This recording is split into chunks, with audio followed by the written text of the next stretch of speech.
Assalamualaikum warahmatullahi wabarakatuh.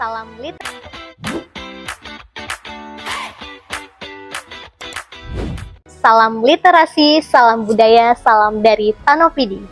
Saya Azrifa Safiranda, guru di Sekolah Sukma Bangsa Pidi.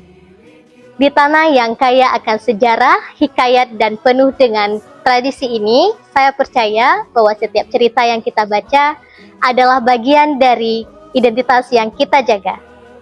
Hari ini, saya ingin mengajak kita semua untuk merenungkan sebuah pertanyaan. Apa yang akan terjadi jika suatu hari Pidi kehilangan semua ceritanya?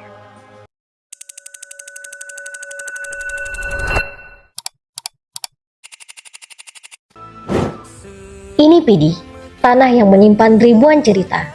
Cerita tentang perjuangan, cerita tentang budaya, cerita tentang orang-orang hebat yang pernah hidup di sini. Tapi, pernahkah kita membayangkan apa yang terjadi jika suatu hari semua cerita itu hilang?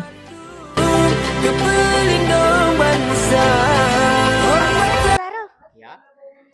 Kami mau nanya dong, kenapa kita harus belajar sejarah? Sejarah? Apa ya?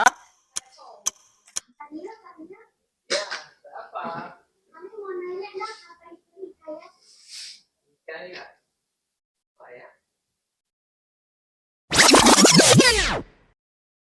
Bapak, Tunku Syik Ditiro itu siapa ya?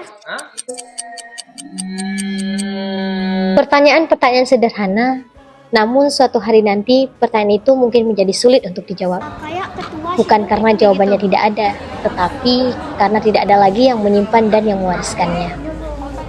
Sebuah daerah tidak akan hilang ketika bangunannya runtuh. Sebuah daerah tidak akan hilang ketika jalanannya rusak. Namun, sebuah daerah mulai kehilangan dirinya ketika masyarakatnya melupakan ceritanya. Ketika pengetahuan tidak lagi dipelajari, ketika sejarah tidak lagi dibaca, dan ketika generasi muda tidak lagi mengenal akar mereka sendiri.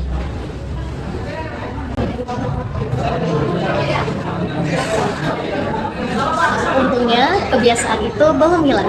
Dia tersimpan di dalam buku, di dalam perpustakaan, dan di dalam kebiasaan kita membaca.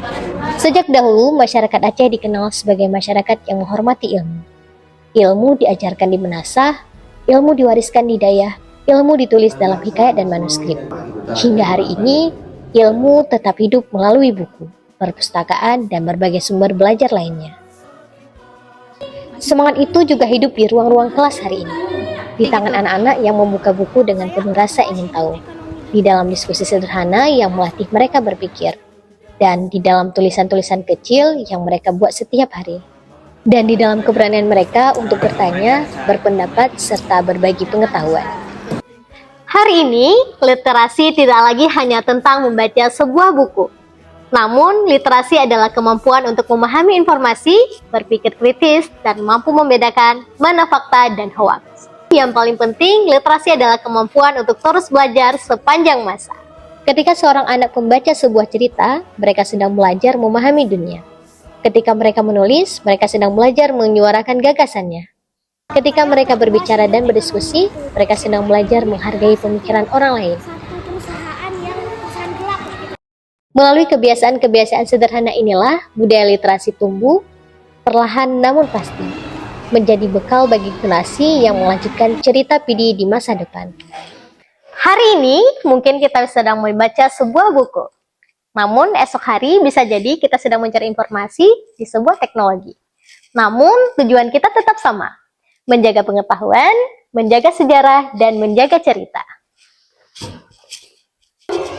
Di tengah perkembangan teknologi yang begitu cepat, kemampuan membaca, memahami informasi menjadi semakin penting. Karena masa depan tidak hanya membutuhkan orang yang tahu banyak hal, tetapi membutuhkan orang yang mampu belajar, memahami, dan beradaptasi. Mungkin hari ini mereka hanya membaca sebuah cerita, namun dari cerita itulah lahir rasa ingin tahu. Dari rasa ingin tahu lahirlah pengetahuan, dan dari pengetahuan lahir generasi yang siap membangun masa depan. Hari ini kita mungkin sedang membaca satu halaman, besok mungkin memahami satu pengetahuan baru, dan suatu hari pengetahuan itu akan menjadi warisan bagi generasi berikutnya. Ketika sebuah masyarakat berhenti membaca, yang hilang bukan hanya buku, tetapi juga ingatan, identitas, dan masa depannya. Mari membaca, mari berbagi, dan mari menjaga cerita Pidi agar tetap hidup. Pak Zaro, Ya, Kanita. kami mau nanya dong, Ya. kenapa kita harus belajar sejarah? Karena belajar sejarah itu kita bisa mengambil pelajaran di masa lalu dan tidak mengulangi lagi kesalahan di masa mendatang. Oh gitu. Oh, hikayat itu cerita orang Aceh dibuat dengan saja. Ya, ada api-apinya. Biasa satu cerita itu memuat satu kisah orang masa lalu dan dibuat dengan saja. Ya, yang membacanya sambil tahu ceritanya juga ada nada. Oh gitu, terima kasih ya Pak. Sama. Bapak-bapak, Hmm. Tunku Ditiro itu siapa ya? Pahlawan Aceh. Literasi, menjaga cerita, menjaga peradaban. Dari PD untuk Indonesia.